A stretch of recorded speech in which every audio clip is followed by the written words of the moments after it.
ठीक है ना। हम लोगों ने क्लासिफिकेशन कर लिया था बायोमोलिक्यूल का, and first classification was based on number of units present, second classification is based on water solubility, and third classification is based on reducing property of carbohydrates, ठीक है ना। मैंने बताया था कि शुगर्स और नॉन शुगर्स दो तरीके के कार्बोहाइड्रेट होते हैं वाटर solubility के हिसाब से, और रिड्यूसिंग प्रॉपर्टी के हिसाब से दो तरह के शुगर्स होते हैं, रिड्यूसिंग शुगर्स और नॉन रिड्यूसिंग शुगर्स, ठीक है ना। सबसे पहले हम पढ़ेंगे मोनोसैकेराइड्स के बारे में।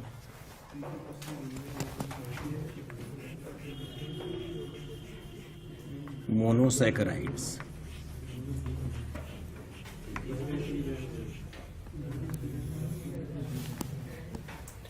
मोनोसैकेराइड्स जैसा कि नाम से ही क्लियर है, those carbohydrates, those simple carbohydrates which can not be simplified further are called monosaccharides.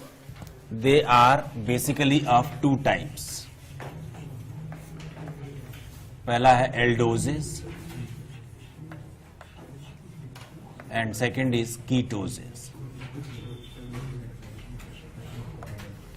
Aldoses and ketoses.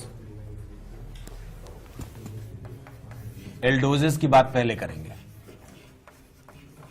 एल्डोजेस हम उन मोनोसैकेराइड्स को बोलते हैं जिनमें aldehyde functional group, main functional group होता है और OH कई सारे होते हैं। हम लोगों ने कार्बोहाइड्रेट की डेफिनेशन में भी ये लिखा था कि polyhydroxy carbonyl compounds are carbohydrates, right.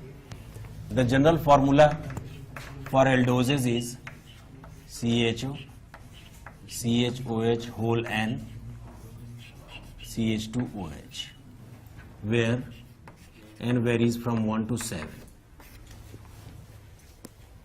ठीक है ना। ये जनरल फॉर्मूला है एल्डोजेस का। अगर हम N की वैल्यू 1 रख दें तो फॉर्मूला हो जाएगा CHO, CHOH, CH2OH। इसका नाम है Aldo triose, it is Aldo triose. इसको ग्लिसरल्डिहाइड कहते हैं, अगर आपको याद हो तो। इसका ग्लिसरल्डिहाइड एक कॉमन नेम है इसका। आयुपैक ने एल्डो ट्राइओज बोला है इसको। अगर N की वैल्यू 2 कर दें, अगर N की वैल्यू 2 कर दें तो कितने कार्बन्स हो जाएंगे बेटे? 4। तो नाम क्या होगा? एल्डोटेट्रोज, ठीक है ना। अगर N की वैल्यू 3 कर दें, then molecular formula becomes this, and what should be the name? Tell me. Aldopentose, ठीक है ना। अगर N की वैल्यू 4 कर दें, if N becomes 4, then molecular formula becomes whole 4 CH2OH, and what's the name? Aldohexose, right? And glucose is from the same family.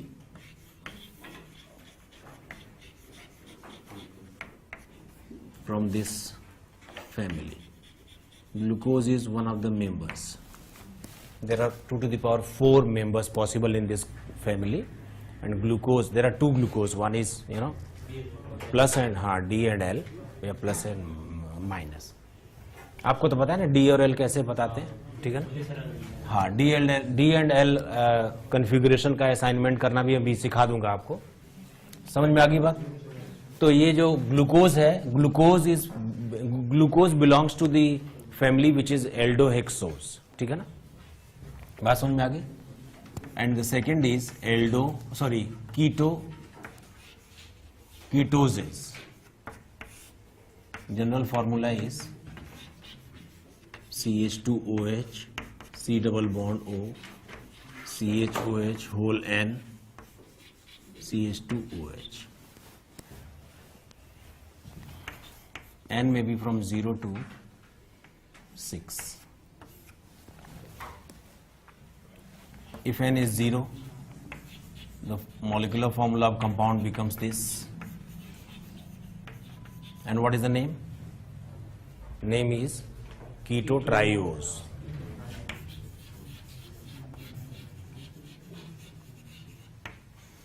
keto triose, right? If n equal to 1, then molecular formula becomes, and what's the name? Tell me. Keto tetrose. ठीक है ना? Okay, I'll continue.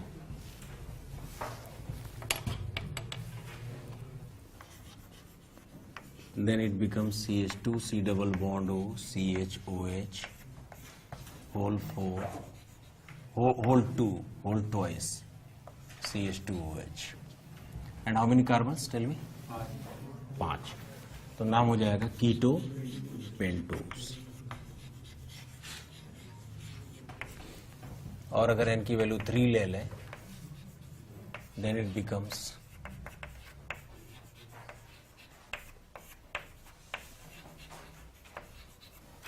और तब इसका नाम होगा कीटोहेक्सोज. और fructose इसी फैमिली का मेंबर है.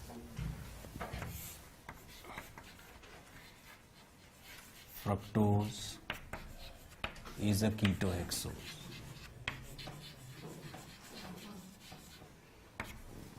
Fructose is a ketohexose. ठीक है ना? नोट करो.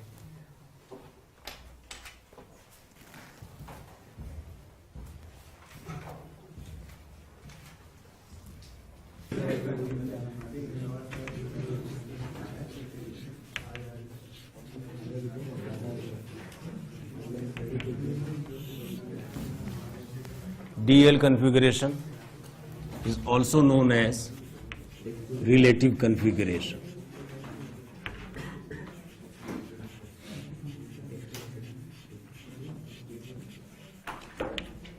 Relative configuration. Initially, it was assigned for carbohydrates and amino acid.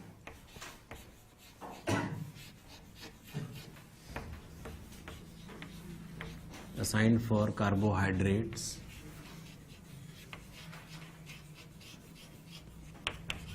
and amino acids only. इसमें थोड़ा ड्रॉबैक था, इसलिए इसको फर्दर डेवलप नहीं किया गया और इसकी जगह पर एब्सोल्यूट कन्फिगरेशन बताया गया, जिसको RS बोलते हैं. हम लोगों ने सीख लिया है पहले. इसमें क्या है, एक स्टैंडर्ड कंपाउंड लिया गया.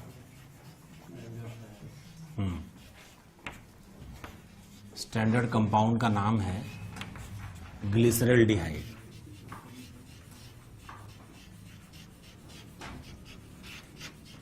और फॉर्मूला था CHO, CHOH और CH2OH. इस ग्लिसरल्डिहाइड के फॉर्मूले में करेक्ट फिशर फॉर्मूला अगर हम बना लें, एक कायरल सेंटर है, उस पर करेक्ट फिशर फॉर्मूला हम बना लें. Correct Fischer formula means, Fisher told that the groups present on horizontal line must come out of the plane towards the viewer, and the groups present on vertical line must go away from the viewer backside the board. And this is the necessary condition, which is the first condition for Fisher. And for correct Fisher formula, Fisher gave one more condition, which is always not necessary, but it is required in case when you are going to assign D and L. And that second condition is that as far as possible, maximum number of carbons must lie on the vertical line. ये Fisher ने बताया. Fisher ने कहा कि horizontal line पे जो groups हैं वो बाहर की ओर निकले हों, वर्टिकल लाइन पे जो ग्रुप्स हैं वो पीछे की ओर जा रहे हों, और जहां तक संभव हो अधिक से अधिक कार्बन वर्टिकल लाइन पर प्रेजेंट हो, करेक्ट फिशर फॉर्मूला बनाने के लिए. बात समझ में आ गई? अगर आपने करेक्ट फिशर फॉर्मूला बना लिया तो नंबरिंग करेंगे अगर तो 1 2 3 ऐसे ऊपर से नीचे आ जाएगा. इस करेक्ट फिशर फॉर्मूले में अगर OH आपको राइट में दिखता है तो इसका नाम होगा D ग्लिसरल्डिहाइड. ठीक है ना? और अगर ये लेफ्ट में दिखता हो तो इसका नाम होगा L ग्लिसरल्डिहाइड.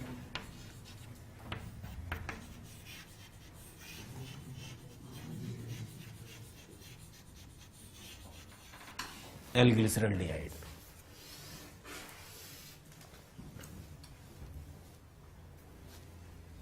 ठीक है ना?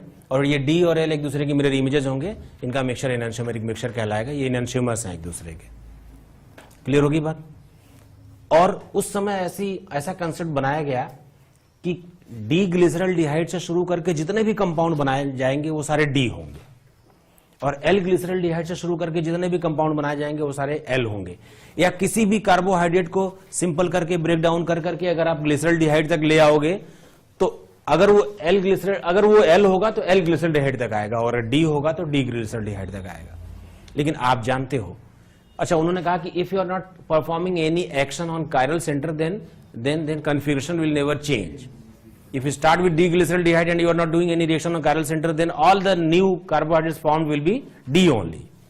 लेकिन आप जानते हो कि अब हम ऐसा नहीं कर सकते। अब तो सिंथेटिक स्कीम इतनी ज्यादा स्ट्रांग है, इतनी ज्यादा एडवांस है कि आप चाहो तो इसको प्रोटेक्ट करके इसको COH बना के प्रायोरिटी चेंज कर लो। 1 2 3 ऐसे आ रहा था, अब 1 2 3 ऐसे जाने लग जाएगा।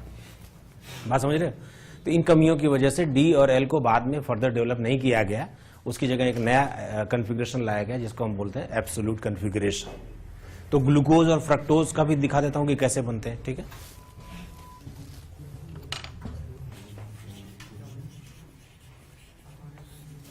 ग्लूकोज ये होता है, देखो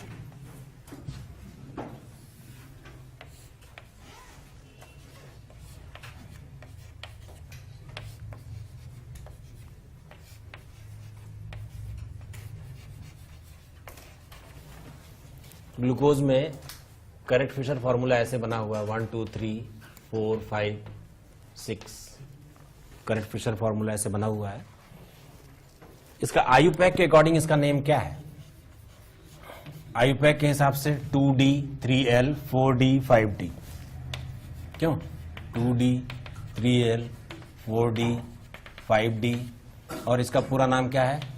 2 3 4 5 6 पेंटा हाइड्रोक्सी हेक्सेनल।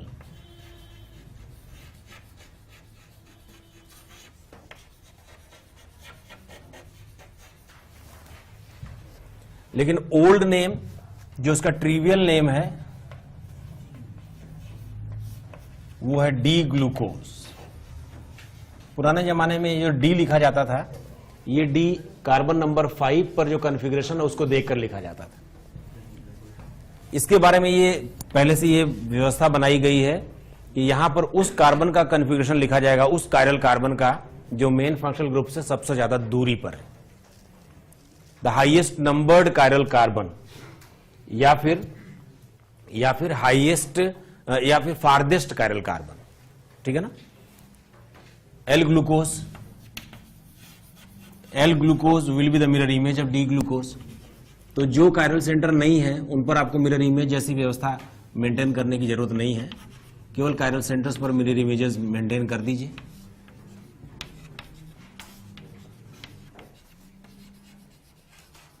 ठीक है ना।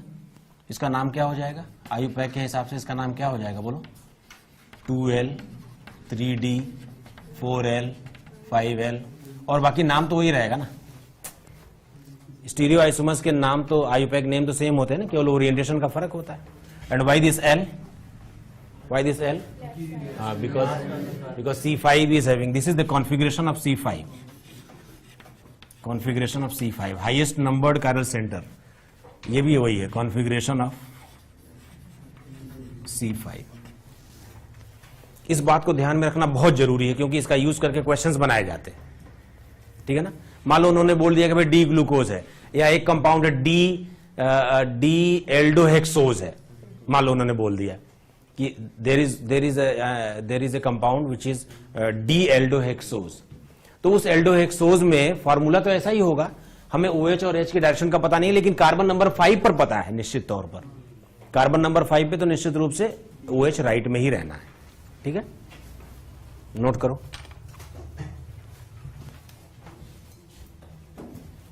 Cyclic hemiacetal structure of glucose.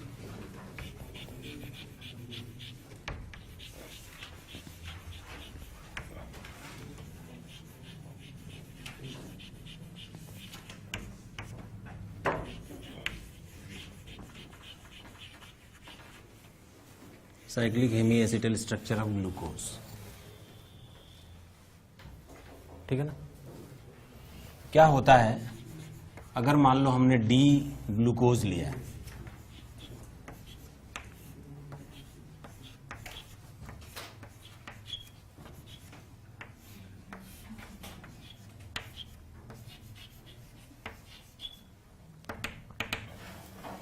तो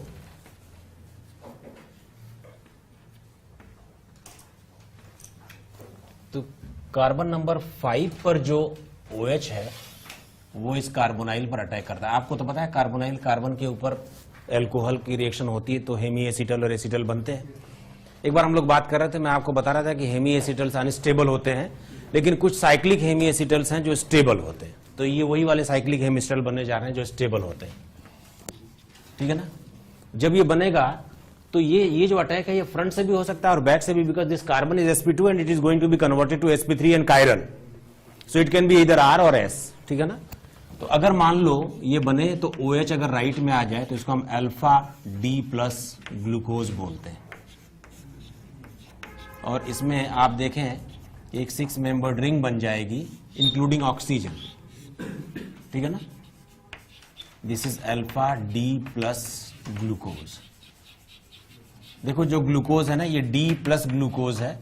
D तो इसलिए क्योंकि इसके कार्बन नंबर 5 पर OH राइट में है, और प्लस जो है वो एक्सपेरिमेंटल फैक्ट है, मैं बता रहा हूं कि ये प्लस है। Otherwise you know plus and minus are experimentally determined facts. And what is that equipment by which we can determine plus and minus? Polarimeter. तो पोलरीमीटर से बता के मैं बता रहा हूं कि D ग्लूकोज जो है वो प्लस होता है, ठीक है ना। बात समझ में?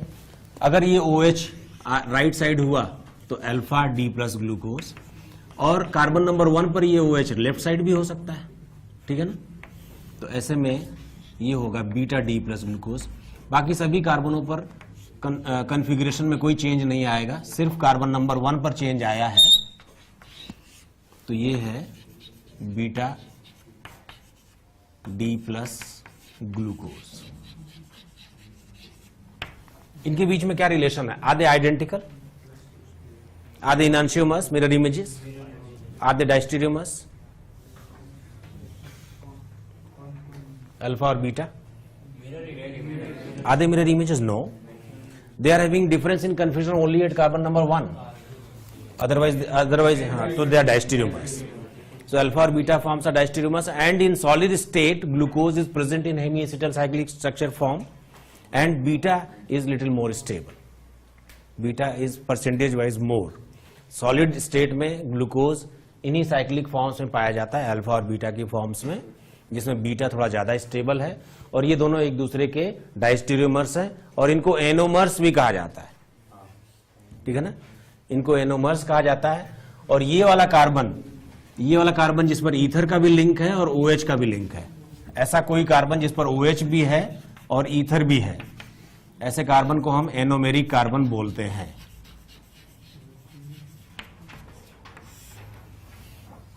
और जब कभी दो कार्बोहाइड्रेट्स में केवल एनोमेरिक कार्बन पर ही कॉन्फ़िगरेशन में डिफरेंस हो तो हम ऐसे कार्बोहाइड्रेट्स को एनोमर्स बोलते हैं। हम एनोमर्स की बात करेंगे अभी। पहले जरा 2-3 बातें इसमें लिख ली जाए। क्या आपने ये स्ट्रक्चर्स नोट कर लिया? जल्दी नोट करो।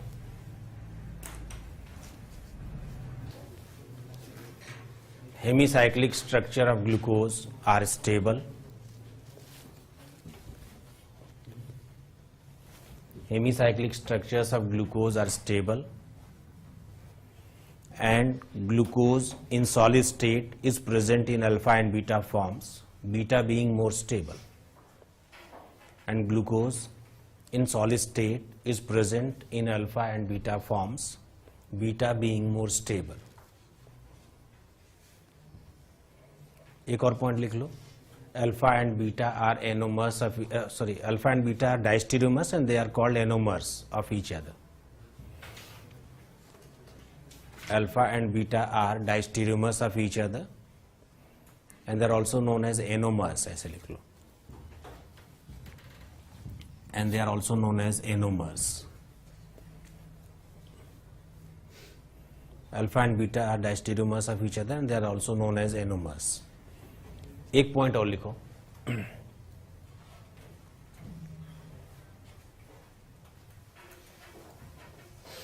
एनोमस के लिए लिखो, एनोमस हेडिंग डाल के लिखो। एनोमस हेडिंग लिख के लिखो। Those carbohydrates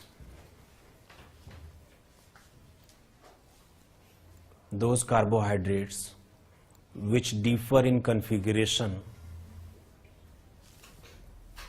those carbohydrates which differ in configuration only at anomeric carbon are known as anomers. Those, फिर से बोल देता हूँ, those carbohydrates which differ in configuration only at anomeric carbon are known as anomers.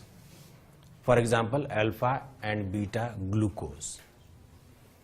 Alpha and beta glucose, ठीक है ना। इसी भी कंटिन्यूएशन में लिख लो एपीमर्स के बारे में जरा।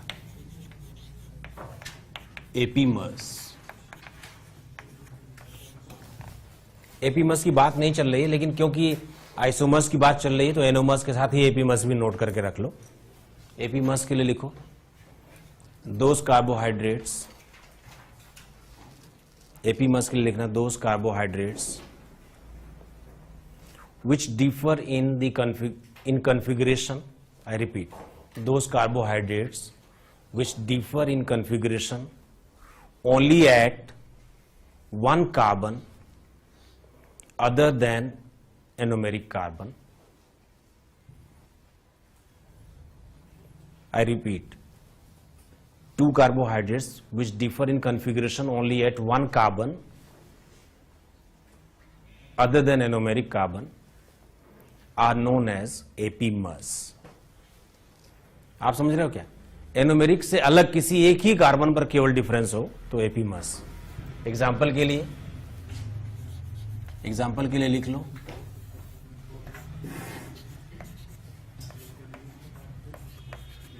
ये है ग्लूकोज, ये है डी प्लस ग्लूकोज या डी ग्लूकोज बोल दो, और एक है डी मैनोज। देखो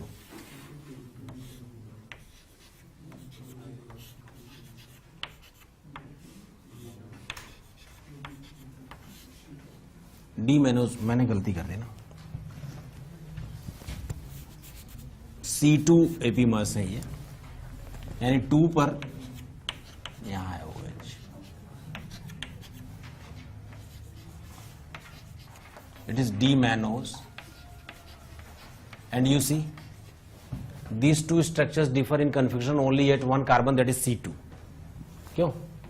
1, 2, 3, 4, 5, 6.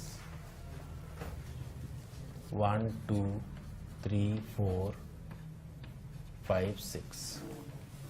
तो इन दोनों को C2 एपीमर्स कहा जाता है।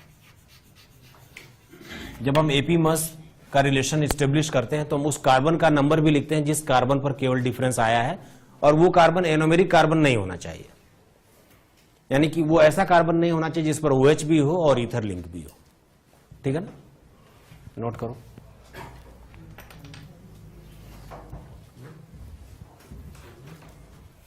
ग्लूकोज,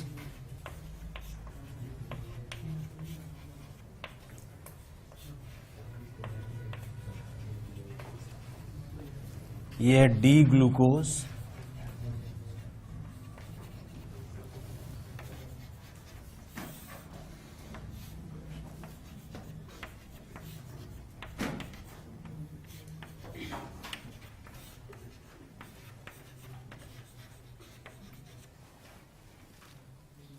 ठीक है ना, ये है डी गैलेक्टोज।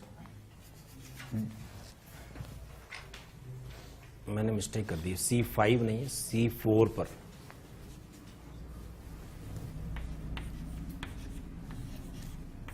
तो है तो ये डी गैलेक्टोज, लेकिन आप देखें कि दोनों में C4 पर कॉन्फ़िगरेशन में डिफरेंस है, सो दे आर C4 एपीमर्स। ठीक है,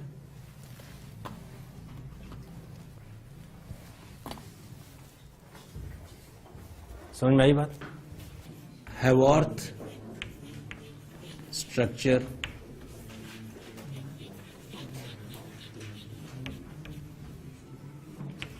ऑफ ग्लूकोज।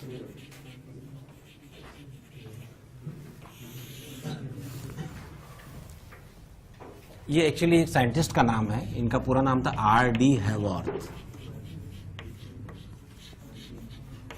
इन्होंने जो साइक्लिक हेमी एसिटल स्ट्रक्चर मैंने बनाई थी ना, 6 मेंबर्ड इंक्लूडिंग ऑक्सीजन, तो इन्होंने पायरेन नाम के एक कंपाउंड के हिसाब से, पायरेन भी ऐसी एक स्ट्रक्चर, ये जो कंपाउंड है ये 6 मेंबर्ड रिंग है इंक्लूडिंग ऑक्सीजन, तो इन्होंने इसी के एनालॉगस एक ग्लूकोज की स्ट्रक्चर बनाई और उसका नाम रखा ग्लूकोपाइरेनोज स्ट्रक्चर।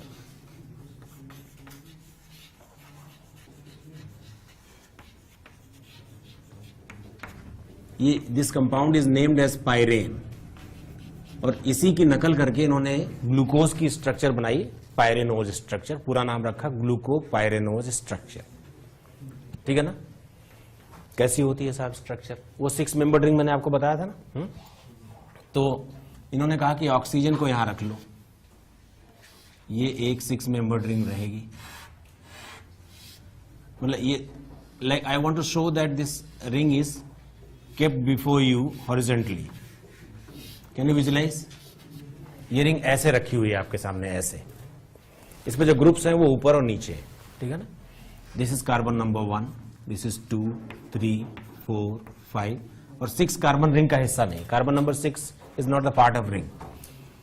तो अगर 2 पर आपको OH नीचे बनाना है, 3 पर OH ऊपर बनाना है, 4 पर OH नीचे बनाना है, 5 पर OH नहीं आता, CH2OH आता है, which is actually carbon number 6, और इन खाली जगहों को H से भरना है।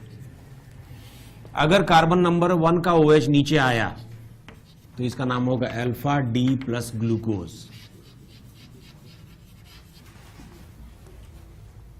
ठीक है ना? बात समझ में आ रही है? अच्छा, यही वाली स्ट्रक्चर एग्जाम वगैरह में पूछी जाती है, ठीक है ना? और अब तो वो इसका भी चेयर फॉर्म वगैरह पूछने लगे हैं, ठीक है ना? ध्यान रखना थोड़ा, समझ रहे हो? ये 1, 2, 3, 4, 5, 2 पर OH नीचे, बताओ 3 पर OH ऊपर, 4 पर OH नीचे, और 5 पर CH2OH जो ऊपर आ जाएगा। इन खाली जगहों को हाइड्रोजन से भरें। 1 का OH अगर ऊपर आए, 1 का OH अगर ऊपर आए तो बीटा D प्लस ग्लूकोज।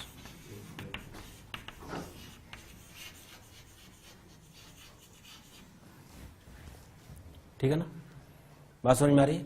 अगर आप इसका चेयर फॉर्म बनाओगे, साइक्लोहेक्सेन रिंग का चेयर फॉर्म बनाओगे, इसका पायरेनोज रिंग की चेयर फॉर्म बनाओगे, तो बीटा वाला जो OH है वो इक्वेटोरियल पे चला जाता है।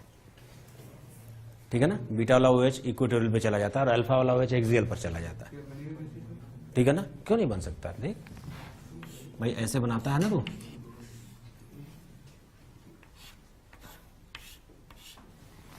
ठीक है ना?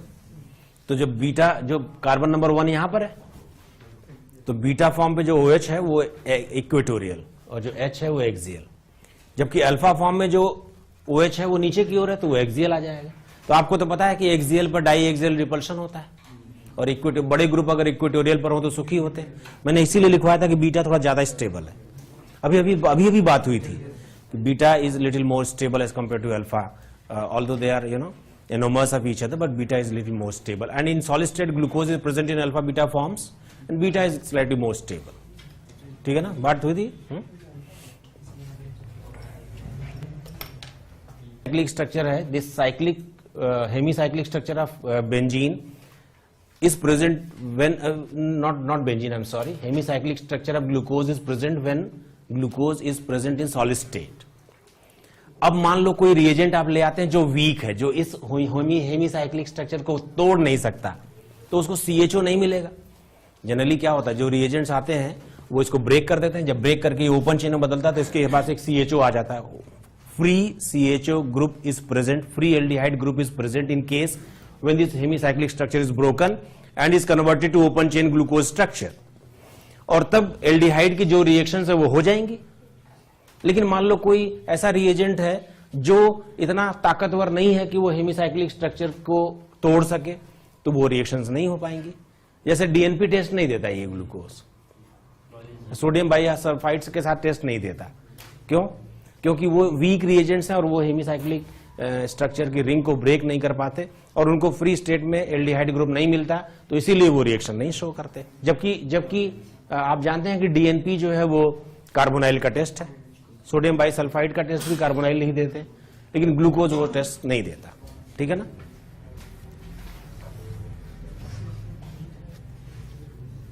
समझ में आ गई बात? क्लियर हो गया? एक चीज और लिखो जरा, मिथाइल ओ ग्लूकोसाइड बनता है, फॉर्मेशन ऑफ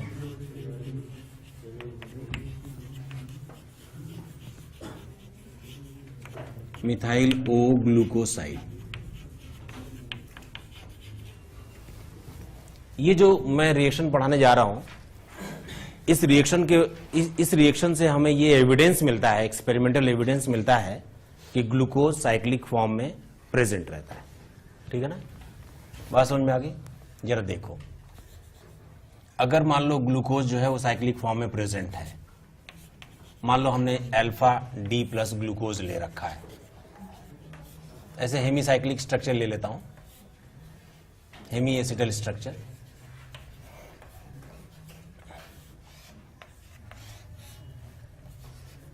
हमने लिया है alpha D plus glucose, solid state में ड्राई कंडीशन में ये रहता है, अगर आपने वाटर लिया होता तो ये टूट जाता। मान लो आप MEOH की रिएक्शन करवाओ ड्राई HCl की प्रेजेंस में,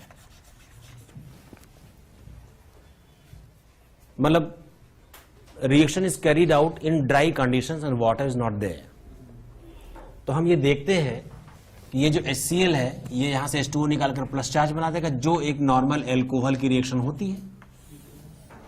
उसके अलावा अब यहां कार्बोकेटायन बन गया, अब इस कार्बोकेटायन पे methanol as a nucleophile attack करेगा। How many products it will give? 2 products. एक बार OMe इधर आ सकता है, क्यों, और एक बार OMe लेफ्ट में आ सकता है, मतलब अल्फा और बीटा 2 तरह के प्रोडक्ट से बना देगा, क्यों। जबकि आप देखें कि एल्डिहाइड के साथ जब भी मिथेनॉल रिएक्शन करता है तो प्रोटेक्शन करता है, जेमिनल डाईईथर बनवाता है, क्यों, या एसिटल बनवाता है, एसिटल क्या कहते हो, ये ओ मिथाइल ग्लूकोसाइड का बनना इस बात का सबूत है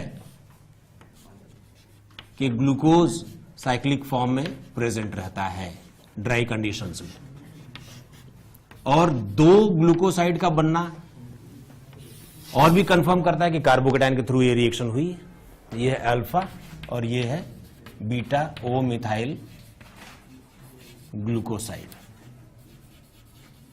ठीक है ना?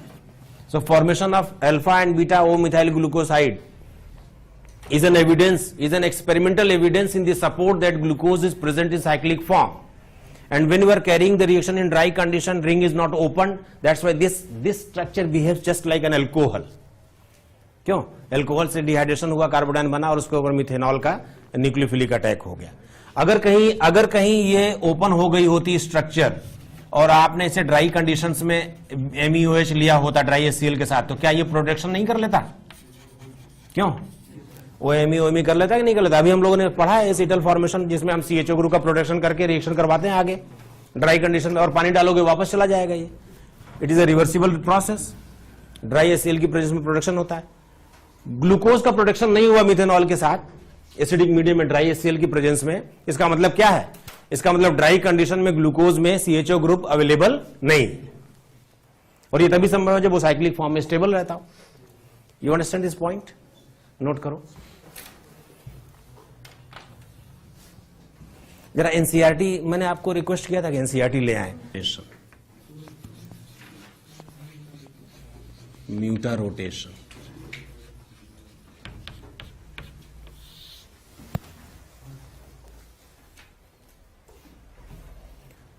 जरा पहले समझ लें म्यूटा रोटेशन क्या होता है, फिर लिख भी लेंगे। क्या होता है, मान लो हमने अल्फा डी प्लस ग्लूकोज ले लिया और उसको पानी में डाला, तो ये open chain D plus glucose में बदल जाएगा, और जब ओपन चेन वापस क्लोज होगा तो वो अल्फा मैनर में भी क्लोज हो सकता है और बीटा मैनर में भी क्लोज हो सकता है। क्यों? मान लो हमने प्योर अल्फा लिया, लेकिन पानी में डालने का तो प्योर नहीं रह जाएगा। क्यों? क्योंकि ओपन चेन में आएगा, ओपन चेन से क्लोज होगा, ओपन होगा, क्लोज होगा, ओपन होगा, तो क्लोज होते समय वो अल्फा मैनर में भी क्लोज हो सकता है और बीटा मैनर में भी हो सकता है। इसका स्पेसिफिक रोटेशन है, इसका स्पेसिफिक रोटेशन है +111 डिग्री और इसका स्पेसिफिक रोटेशन है +19 डिग्री। बात समझ में आ रही है? तो बताओ, टाइम t = 0 पर जैसे आपने अल्फा डी प्लस ग्लूकोज को, सॉलिड को पानी में घोला, तो जो उसकी जो स्पेसिफिक रोटेशन वैल्यू है वो चेंज होने लग जाएगी, क्योंकि वो बीटा में भी जा रहा है, अल्फा में फ्लक्चुएट होती रहेगी। कब तक? जब तक कि इक्विलिब्रियम ना आ जाए। At equilibrium it's value is constant and it becomes +52.5 degree. ये वो वैल्यू है ग्लूकोज की स्पेसिफिक रोटेशन की वैल्यू जो हम न्यूमेरिकल्स वगैरह में या क्वेश्चंस में यूज करते हैं, या कहीं कोट करना हो तो हम ये वैल्यू लिख देते हैं। But actually glucose is present in the form of alpha and beta in solid state.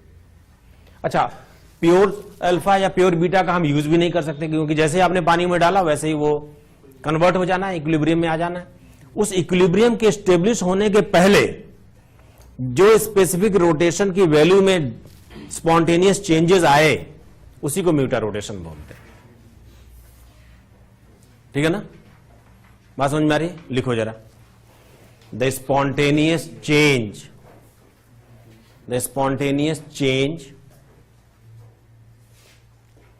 in the specific rotation value of an optically active compound, the spontaneous change in the specific rotation value of an optically active compound is known as mutarotation. बात समझ में आ रही है? उसको हम बोलते हैं म्यूटा rotation. Clear है? नोट करो।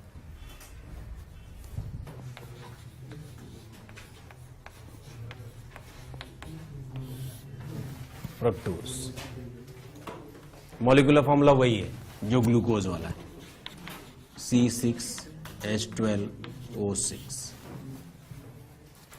Structural formula CH2OH, CO, CHOH, CHOH, CHOH और CH2OH। ठीक है ना? Number of chiral carbons 3, number of stereo isomers कितने? 2⁻3, दैट इज 8। ग्लूकोज में 4 कायरल सेंटर थे, 2⁻16, 2⁻4 आई एम सॉरी। ठीक है ना? स्टीरियो केमिकल फॉर्मूला क्या है?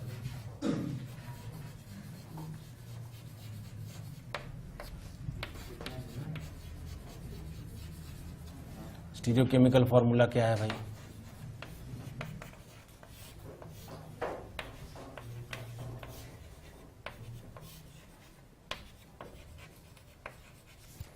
ये है D fructose.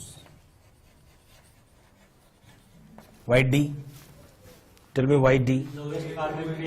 Because this farthest chiral center from the main functional group is having OH at right side. वैसे इसका आयुपैक नेम तो लिख लोगे? इसका आयुपैक नेम क्या हो जाएगा बोलो?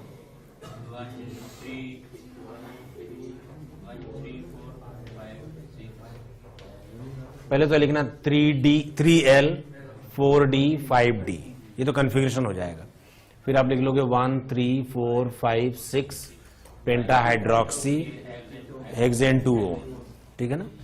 और इसका एल फ्रक्टोज कैसा? अच्छा, डी फ्रक्टोज जो है ना माइनस होता है और एल फ्रक्टोज जो है वो प्लस होता है। आपको तो पता है डीएल का और प्लस माइनस का कोई रिलेशन नहीं है।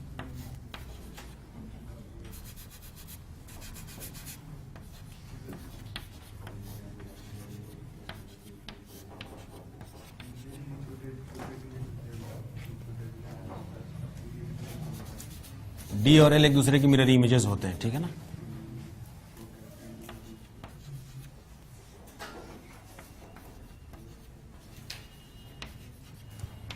It is L plus fructose.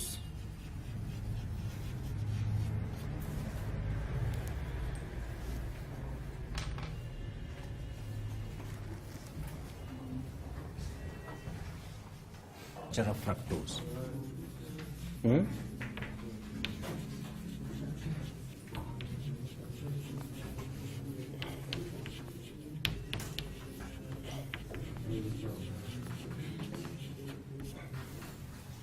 Cyclic hemiacetal structure of fructose देख लो भाई, CH2OH, C double bond O। मान लो हमने डी फ्रक्टोज लिया है,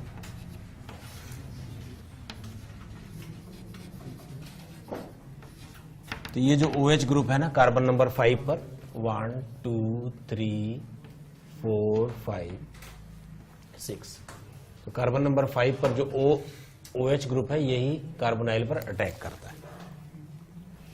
फ्रक्टोज में जो मेन फंक्शनल ग्रुप का कार्बन है वो कार्बन नंबर 2 है, जबकि ग्लूकोज में 1 था। तो आपको तो पता है ये कार्बन नंबर 2 है, इस पर एक तरफ OH आएगा, एक तरफ CH2OH आएगा, जो एक्चुअली कार्बन नंबर 1 होगा, ठीक है ना। और ये एक 5 मेंबर्ड रिंग बन जाएगी इंक्लूडिंग ऑक्सीजन, लाइक दिस। ये भी अल्फा बीटा फॉर्म्स है। ये अल्फा, ये D माइनस फ्रक्टोज था, तो ये alpha D minus fructose. when OH is at right side it is alpha, and at the same time when OH is at left side and right side there is carbon number 1, carbon number 2 is this one, which is the main functional carbon, then it is beta form.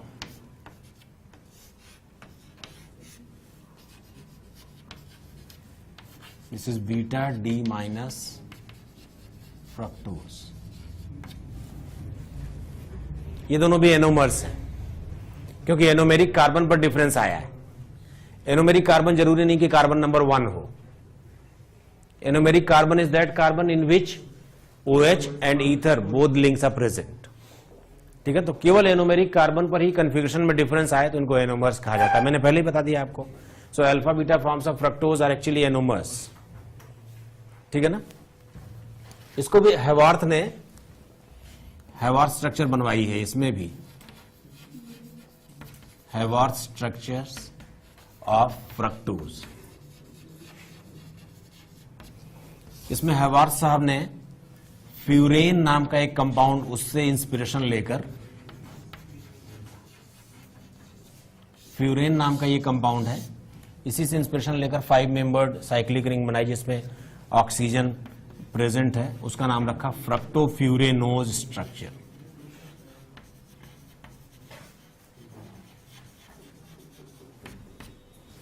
तो जरा उसके बारे में बात करते हैं ना। यहां पे तो यहां सेंटर में ले लिया, 5 मेंबर्ड रिंग बना रहा हूं, सभी लोग ध्यान से देखें। I want to show that this ring is horizontally kept before you. ये ऐसे रखी हुई है, ऐसे, ठीक है ना, ऐसे रखी हुई है। ये है कार्बन नंबर 2, 3, 4, 5। तो 3 पर तो आपको पता है OH ऊपर होता है, 4 पर OH नीचे होता है, 5 पर OH नहीं होता बल्कि CH2OH होता है जो कार्बन नंबर 6 है। अगर 2 पर OH नीचे आया और CH2OH जो कि कार्बन नंबर 1 है वो ऊपर चला गया, तो ये है alpha D minus fructose. This is alpha D minus fructose, ठीक है ना। बाकी जो खाली जगह है वो हाइड्रोजन से भरी जाएंगी। और अगर कार्बन नंबर 2 पर OH ऊपर चला जाए तो ये बीटा। कार्बन नंबर 2 पर अगर ये OH ऊपर चला जाए, ठीक है ना, 3 पर OH ऊपर, 4 पर OH नीचे, 5 पर OH नहीं होता बल्कि CH2OH होता जो एक्चुअली कार्बन नंबर 6 होता है। अगर कार्बन नंबर 2 का OH ऊपर हो जाए तो CH2OH जो कि कार्बन नंबर 1 है वो नीचे हो जाएगा, और तब ये beta D minus fructose. D वाले माइनस होते हैं। इसमें एक और स्थिति बनाई जा सकती है, जरा बोर्ड की ओर सभी देखें, जरा लिखना बंद करें तो एक और चीज बनाता हूं। हमने ऐसे रखा हुआ है, यहां पर ऑक्सीजन है, क्यों यहां पर, अगर यह हथेली जो है, अगर ये 5 मेंबर्ड रिंग है तो ऑक्सीजन यहां पर है, ठीक है ना। अब मैं अगर पूरे रिंग को अगर मैं पलट दूं तो ऑक्सीजन तो वहीं रह जाएगा, लेकिन कार्बन नंबर 2 इधर और कार्बन नंबर 5 इधर आ जाएगा, ठीक है ना। तो एक वैसी स्ट्रक्चर भी बहुत यूज की जाती है क्वेश्चंस में, इसलिए ऐसा वाला भी एक बनाकर आपको विजुलाइज कराने की कोशिश कर रहा हूं। बाकी तो आप खुद ही समझदार हैं। ये हो जाएगा 2, ये है 3, ये है 4, ये 5, पूरा का पूरा सिस्टम उल्टा हो चुका है। क्यों? 2 पर अब OH नीचे है और CH2OH जो कि कार्बन नंबर 1 है वो ऊपर है, 3 पर OH नीचे है, 4 पर OH ऊपर है, 5 पर CH2OH नीचे है जो कार्बन नंबर 6 है और एक H। देख लेना कार्बन नंबर 2 और 5 में कंफ्यूज मत होना, दोनों में CH2OH है लेकिन एक में OH है और एक में H है। तो ये भी बीटा डी माइनस फ्रक्टोज की स्ट्रक्चर है जो बहुत यूज होती है, बहुत ज्यादा यूज होती है जब हम खास तौर पे जो डाइसैकेराइड्स बना रहे होते हैं, ठीक है ना। तो अपने को ये पहचानना है कि ये दोनों स्ट्रक्चर सेम है, केवल उन्होंने क्या किया, इसको पलट के रख दिया। कभी कभी वो ग्लूकोपाइरेनोज जो 6 मेंबर रिंग वाली थी उसको भी पलट के बनाते हैं, तो ध्यान रखना पड़ेगा जरा ना, ठीक है। जल्दी नोट करो।